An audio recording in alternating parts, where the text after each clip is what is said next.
Beautiful, still 20 grand.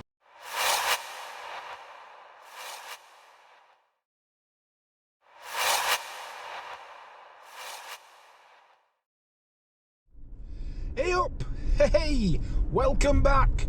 Now then, I know what you're saying, what you're doing in that there boring old car. Well, something a little bit different today. I'm on my way to a relatively new motorcycle dealership in Shipley, just down the road from me.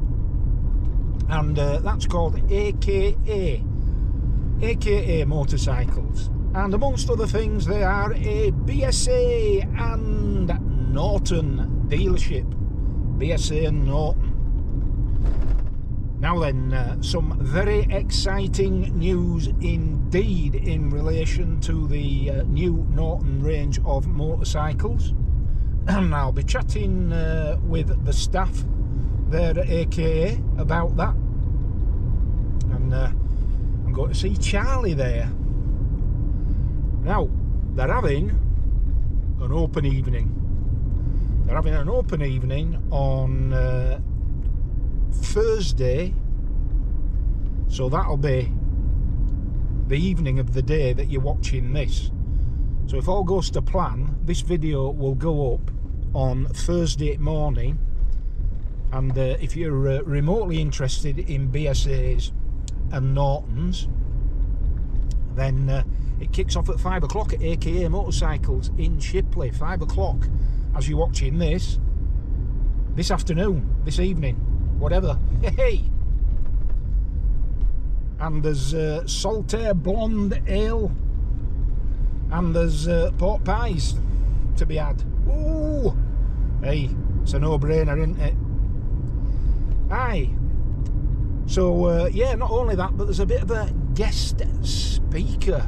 And the guest speaker, it's a right catch, is this.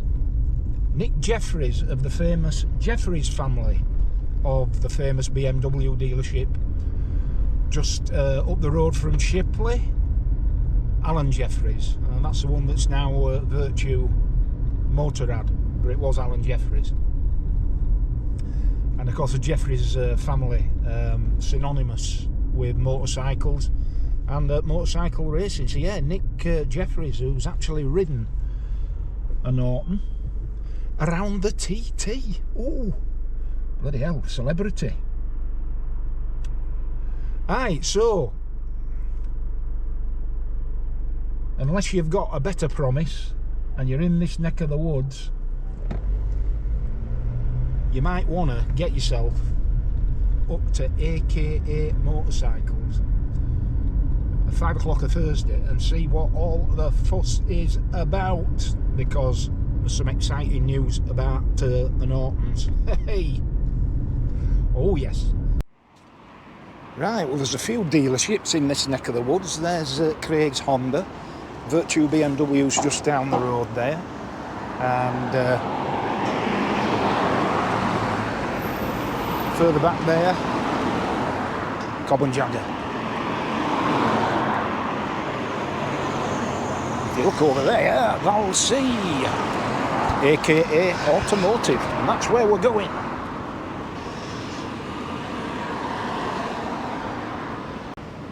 Here we go.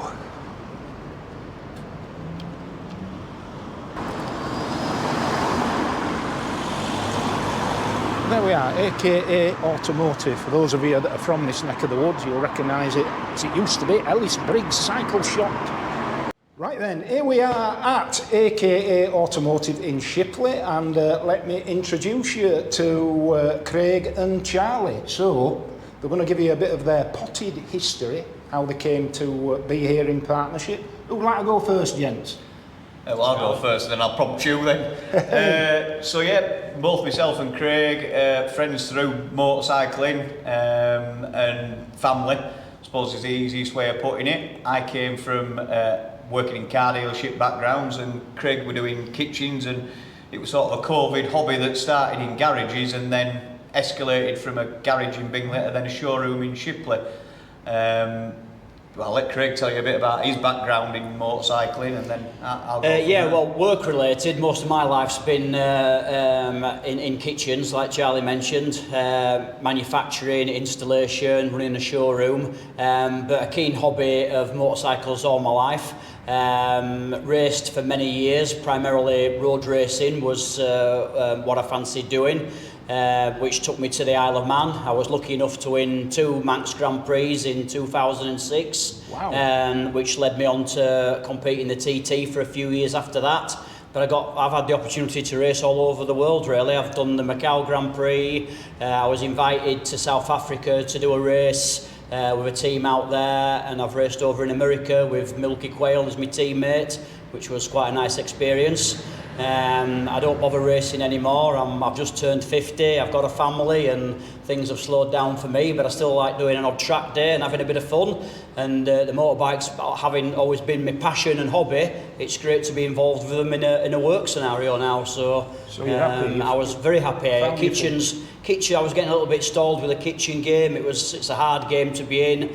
And yeah, it's given me a bit of a new lease of life as in the work scenario as the bike job now. So That's fantastic. Yeah, that's, have you had any close escapes during your racing career? I've been on the ground 3 times around the TT course. I've bounced off a bale and luckily picked myself up and dusted myself off. I've clipped a curb and been down the road and given myself a good few bruises, but there again, dusted myself off, and I once ended up in a garden at Mayhill. That'd go down well. But luckily, dusted myself off and got a cheer from the crowd. So yeah, just 3 instances of accidents over there, but none of them, no broken bones, and never been to the hospital. So that's a good thing. There's a school of thought that says that sort of madness in terms of the endeavours, all about the mindset rather than necessarily the physical attribution. Yeah, it takes a certain, there's so many track racers won't entertain road racing, and to be honest with you, I started off having to do track racing because you've got to get to a national licence status to go to do all the international licence status to do the international road racing events. But once I was in the road racing scene, doing track racing had no interest to me whatsoever. I literally did 5 meetings a year just to keep my racing licence intact for road racing, because for the TT you actually need a specific TT licence, and it means having to do, or it did in those days, meant having to do 5 track races, and I literally went just to get round and get my signature and go home. I had no interest at all in the tracks really, but the roads, it's they do say road racers are very selfish, because you have to be super confident in your own ability. You can't be scared. If you're scared, go to do track racing. It's a different mindset really. Absolutely. What sort of machines did you race by and large? 600s. Obviously, when I was doing the Manx Grand Prix, you were on 600s and 750s in the day. I used a 600, CBR 600s primarily for the junior race, and quite often used the same bike in the senior.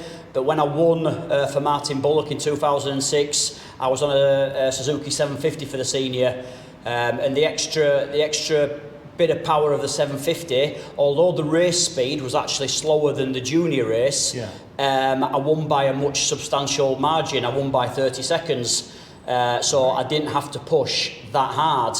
And I think it was more of I demoralised the opposition because everyone knew I'd gone to a 750 for the senior, whereas my main competitor, who I only beat by 1/100th of a second in the junior race, which happens to be the closest ever finish around the TT course, he was still on his 600 for the senior, and we left the line in those days. You left the line in pairs, and we set off 1 and 2. And the 750 just got away, and I think he just thought, I can't keep up with a 750. But it was a slower race speed. But I won by a 30-second advantage. You could write a book with all that. So you do feature in a book somewhere, don't you? We found it, wouldn't you? I am in somebody's... Is it like the history of it? You are in a book somewhere that tells the story of it. I'm in a couple of books, to be fair with it, yes. I'm in a couple, but I don't like to talk about it. Brilliant. What's your track record then? My quickest lap round there was in 2006 on a 600, which was 119.997. It was the last lap of that junior race, and I won by 100th of a second. It was my quickest ever lap I've done because I was leading all the way on that last lap, but I knew it was Derek Bryan, who's unfortunately no longer with us, was sat right behind me. So what were your top speed then? In that race, I don't actually know the top speed. My quickest recorded speed through the speed trap was on Robbie Sylvester's ZX10 many years after at the TT, and we went through the Sulby speed trap at 192 miles an hour. It's making my eyes water just thinking about that. That is absolutely fascinating. I mean, anybody that might have had any doubts at all about your racing motorcycle pedigree and credentials, this is the place to come in. It's fair to say you know what you're talking about. Yeah. We know how to prep a bike, we know how to work on a bike, and we know how to ride a bike. So. Yeah. So Charlie, you were with karts for a while. JLR, did you say, and JCT? Yeah. So started out as a trainee at JCT 600 many moon ago, and then ended my career in the motor trade in the car sense with what used to be Farnell Jaguar Land Rover over at Scott Hall Road in Leeds. It's now classed as Virtue. So I was the used car sales manager over both brands there, and sort of during COVID, myself and Craig had come up with a couple of ideas, and we'd done a couple of cars, and then we were like, why are we bothering with cars? And it were onto motorbikes, and then we were in myself and Craig's garage doing bikes, you know, selling them on Auto Trader and eBay, but no one could visit the showroom, and then that escalated into us having a little unit in Bingley, and then it escalated into us being here, and we only actually ended up being in here because we were originally trying to go into the old Cobb and Jagger building that's now Cobb and Jagger Kawasaki, and it fell through at the last minute because Kawasaki came on board with Cobb and Jagger, so I got the call off Charlie.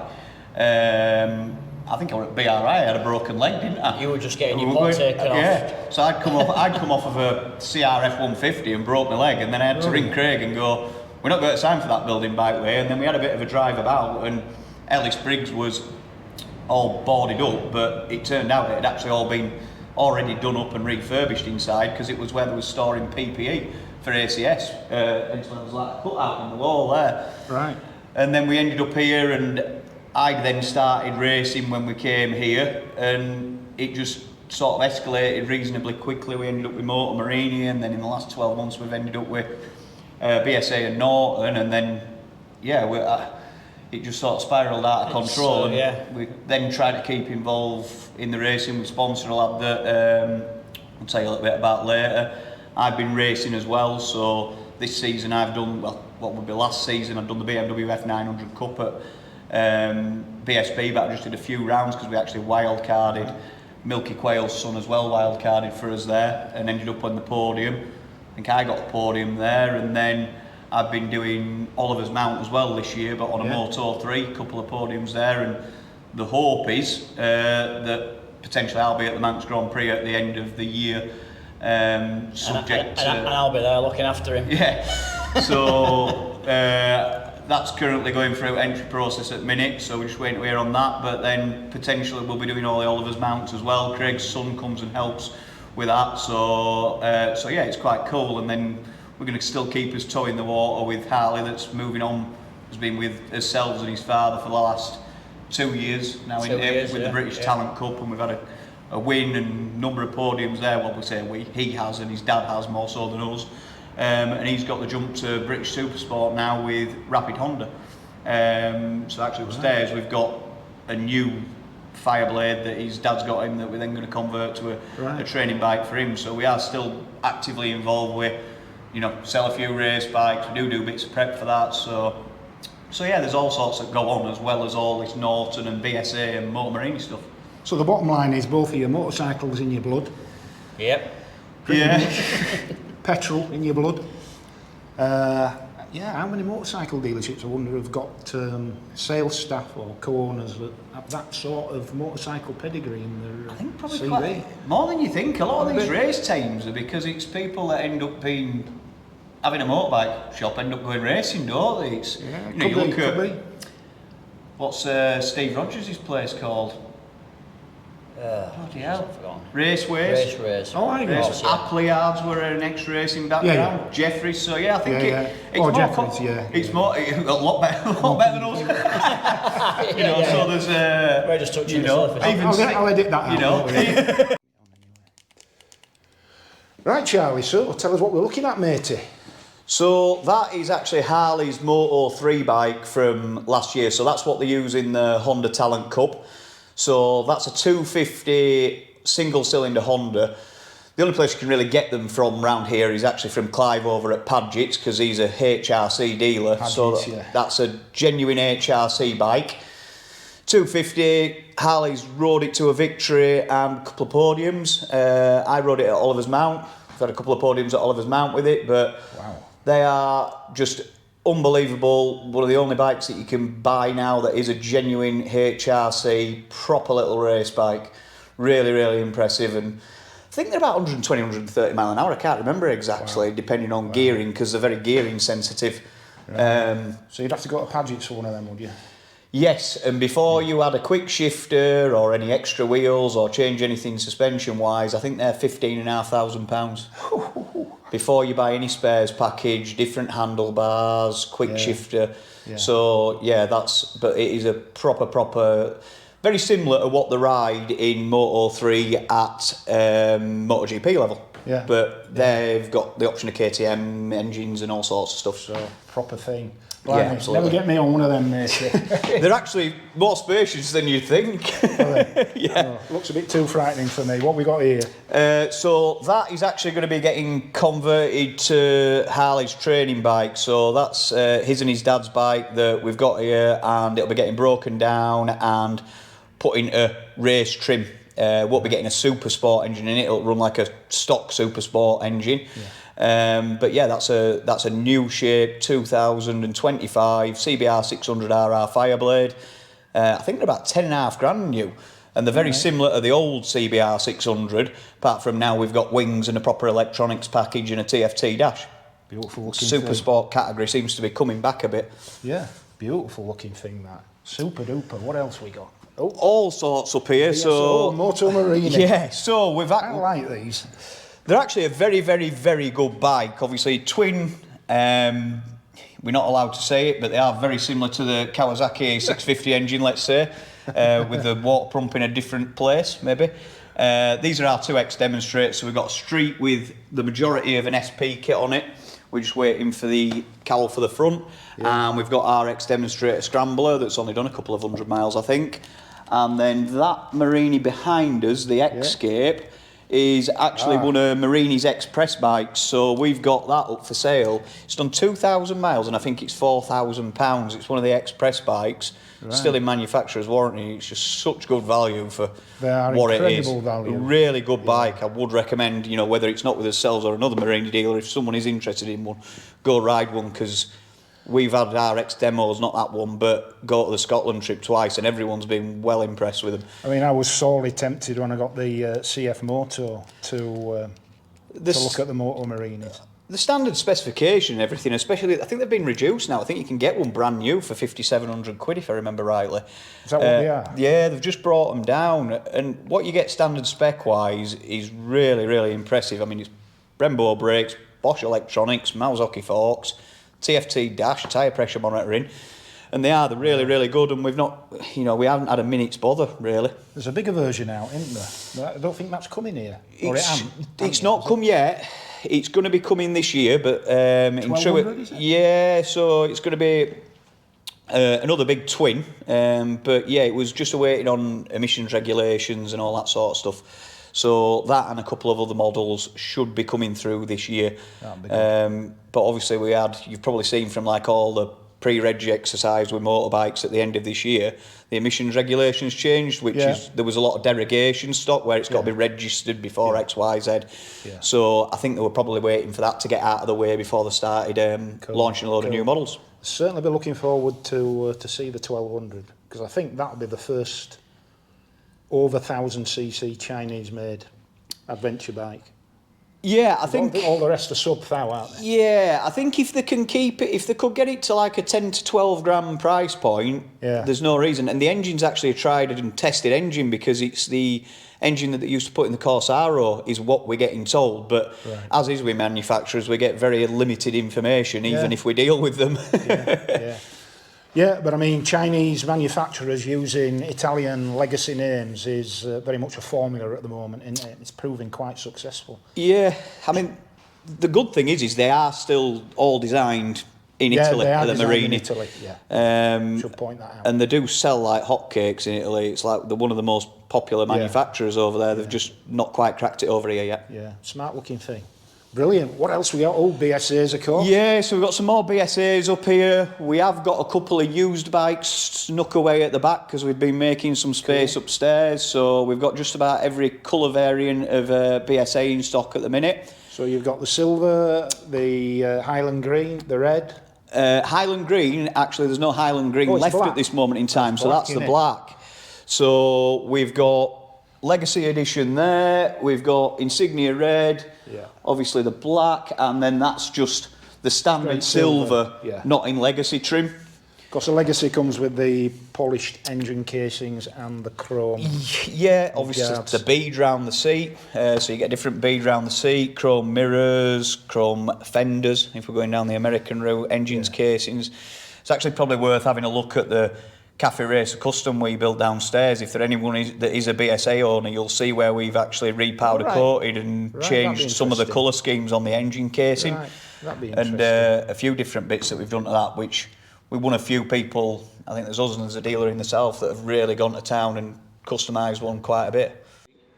Right then, so we've got something really interesting here, right? Tell us a bit about the history of this one then, Charlie. So this were a barn find that me and my dad spotted on, I think it were on Facebook Marketplace, or it'll have been eBay. Right. And it were in 10 million pieces. Anyway, it is actually a genuine North Yorkshire police bike. Wow. Francis Barnett, so another old British name.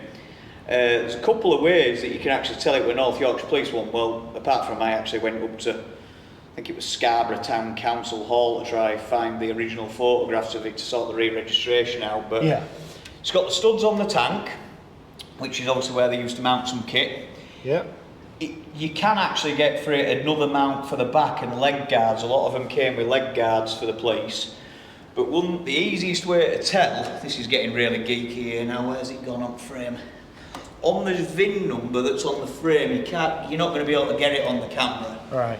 But at the end of the chassis number, the last two letters used to denote what the colour was. So it says BW, but it actually says BWP because it's black, white, police. Black, white, police. So it's, like I say, we've had to sort of guess a few bits and find bits out of the Owners Club, and it's not an absolute concourse restoration, but it's pretty close. It's you know, the wheels should actually be chromed up, and there's a couple of bits where we've varied it. We've not made it back to a police bike as such, but what a classic name, Francis Barnett, blimey. Yeah. North Yorkshire Police, well, 1950s presumably. Maybe early 60s. Yeah. Early 60s. I have got it somewhere, and I'll tell you what, I'll dig out the photos and I can send it across to you. It's probably my age, this bike, actually. Yeah. About it. So the other thing is where you'll see these, Aidensfield. Of course, Gothland, yeah, these were the original one, I think, was a Francis Barnett, and then they swapped it to another manufacturer. Right, okay, so bloody hell, Charlie, Motor Guzzi, I've got a Motor Guzzi V7, but it doesn't look anything like that. So what's the story with this one? Right, so this is actually a local guy whose bike we've got for sale that will be here on Thursday for the open night. Right. So he'll be able to tell you a little bit more than me, but this is a bike that he had built, quite an expensive build. It's got a genuine, hopefully I pronounce it right, Guzzi Bryan tank on it, which if you do a bit of Googling, you'll see that they're sort of the naming Guzzis. It's actually a Norton seat unit that's got on it. It's a Norton Dominator seat unit on it. And yeah, he's absolutely gone to town on it. There's that much done to it. I wouldn't need to pull the full spec, but if you are interested in it, we can always dig that out. And the owner of it / previous owner, whichever way you want to look at it, will be here on Thursday with us because he's going to come and sort of taking all carry on that we've got going on Thursday. But yeah, that is a bit different. So it is for sale? That is for sale, yeah. I think it's about a price on it? About 15 grand, if I remember 15? rightly. Yep, and if I remember rightly, I think it was north of £20,000 when he had it built. Look at that, something special, that, isn't it? Yeah, it's. I rode it back from the MOT station. It's got that. It's got that lovely V-twin inertia under you. Yes. Yeah, It takes a bit of getting used to. The old side to side. Yeah, I feel like you're on a boat. Yeah. But yeah, it's a really cool bit of kit. It sounds fantastic as well. In terms of looks, second only to the Nortons, so I suppose we better go on to them. Yeah, so look at this fantastic thing. they're all sold because of offer. Yeah, they're all sold, these folks. Bar one. So you got, that's a V4 SV. So one of the first after obviously remanufacturer from the period that let's not mention. Yes. So this has had sort of, I think it's about 700 parts, something ridiculous at the change when it got re-engineered. Yeah. We can't mention Stuart Garner. Yeah, well, yeah, obviously, but long forgotten, and been TVS have obviously got a lot more money than him. So yeah, that's just absolutely stunning, to be honest. Isn't it just? Yeah, there's not a right lot I can say about it. It's everything's carbon fibre, everything's polished. If you've not been on the video to see the factory that TVS have built for Norton, I've seen that, yeah. Yeah, it's certainly worth a look. They've got a department just for polishing. Wow, and it shows. I mean, look at the quality of those welds. The clock mount is quite impressive. The clock mount. Just come in, if you look in from side here. Oh, wow, yeah. That's just totally refined engineering, isn't it, on every level? Yeah, the swing arm, anything that's metal just looks unreal on it. You'd happily have that in your lounge, wouldn't you? On display. Beautiful thing. What do these come in at? £44,000. Oh, £44,000, folks. Well, you can see where it is. Yeah, that is something special. Brilliant. Well, I'll not be in the market for that, I'm afraid, but this is one of the new colour schemes, isn't it? So yeah, so this is the Norton Commando. It's one of the LEs. There were 125 LEs made in a couple of different versions. This is the 588, which gets you, I don't know what blue to call the blue, it just looks absolutely mint. Yeah. But yeah, the LE got you a custom paint scheme, it got you the carbon fibre at the front, carbon fibre on the rear hugger, all the top yoke and pegs and everything were anodised black or finished in black as opposed to the standard finish that they've got. So there's quite a few bits that does get changed when you go to it, and obviously there's only 125 of them, and that's split across all the different colour schemes. Okay. That is actually the last Norton that we've got left available that we can do on the daft deal. It's not £69 a month, £69 deposit. It is more than that because it's one of the limited editions. So the cost price of it new is £3,000 more, obviously. Right. Beautiful looking thing. Beautiful. Still 20 grand. And of course the SP and the CR. Yeah, so these are what we've been sort of touting about on the internet that everyone will have seen that follows that sort of thing. These from sort of second week in December up until first week and a half in January were the bike that you could do on £69 deposit, £69 a month, because Norton came to the table with a big deposit contribution to get bums on seats. So the deal was £69 deposit, £69 a month. And that was made up of £3,500 deposit contribution from Norton, and it was a 0% 2-year PCP. So obviously there is a guaranteed future value at the end of that, where you could either hand it back or purchase it. But it was very much an exercise to get everyone back into the brand, get people on Nortons. I think we've done 150 to 200 bikes as a network. I think we've done 24. So I would expect people to start seeing these back out on the road, and hopefully it gives people confidence to know that the brand's back to stay. And there's a number of new models. I think we've got potentially, because no one tells us anything. Up to 3 models due to come in the next sort of 18 months is what they've mentioned in the press. Okay, so that's a bit of exciting news. That so new models to come. Yeah, so I think what they're doing is get you all on these Commandos, and then you're into the brand to potentially buy one of these new bikes that are coming in over the next 18 months. What they are, what they're going to be, I genuinely don't know myself, but going back to when I worked at Land Rover, this is very much what Land Rover did when they brought the Velar out to get people into the brand, and then buying the other products after that. So it's pretty exciting, because I think you will start seeing more and more of these at your likes of Squires or Devil's Bridge or wherever it may be that you go on a Wednesday or a Thursday night for your run out. Sure, and with black and silver. So with the SP, the CR, which is the cafe racer, it's a little bit more expensive, isn't it? Yeah, so your CR's £500 more expensive. This one's actually going to be the one that we trim up a little bit for the showroom, because it's actually my dad's bike, but he don't want to ride it until weather improves. So this is going to have the cowl on the front of it, the hugger. It's also going to have slightly different indicators, because we're going to make them a little bit more in fitting with that cafe racer look. Yeah. And it's had bar end mirror fitted to it as opposed to the traditional ones. So we just, he just wanted to do something a little bit different with it. So that's what his plan is. So they're £500 more for the cafe racer. So matrix black. The only other thing you can do wheel choice wise is you can go for either the polished wheel or the black wheel, and that's the same on whichever colour. So if you go for the Manx silver, you could effectively have that Manx silver with polished wheels or with black wheels. That's actually my favourite, probably because it just says Manx in the name. But yeah, your standard kit on it's just brilliant. Your Ohlins front and rear, bits of carbon fibre everywhere.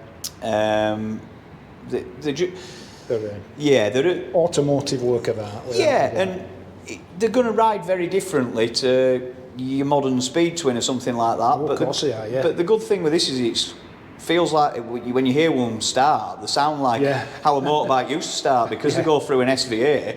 There's not the big catalytic converter and everything, so they sound like a proper motorbike. The rumble, they'll handle brilliantly because of the suspension. I mean, that's obvious, but probably one of the last chances you're going to get to own a proper big noisy motorbike before they're all mass produced. Well, what a beautiful selection of bikes here, Charlie. Really appreciate you showing me around. Now, your event on Thursday evening, do you want to tell us a bit about that? Yeah, so we're going to have a few more bikes arriving. We've got a couple more, we've got a Norton and a Triton actually coming in as well. Triton? Yeah, so fortunately one of Craig's pals got one, so we're going to have that on display as well. We've obviously got this old Norton here as well on display, and a bull taco over there. But it's a beauty. Basically, we're saying to people, aim to come down for probably 5:30's more sensible. We're going to have pie and peas on. So the pies are from my local butcher, Richard, who's actually a cyclist as well, so hopefully he'll be coming. So we've got pie and peas on. We've got Saltaire Blonde that are from Saltaire Brewery, Saltaire Brewery, 150 yard away. There'll be a little brief talk from me, just telling the people that haven't watched this video about what's going on with us, Norton and BSA. We've then got Nick Jeffries going to be doing a bit of a chat, because they actually were the last Norton dealer in this area. And then we've also potentially got Simon from SPS Motorcycle Detailing, do a bit of a paint correction demo.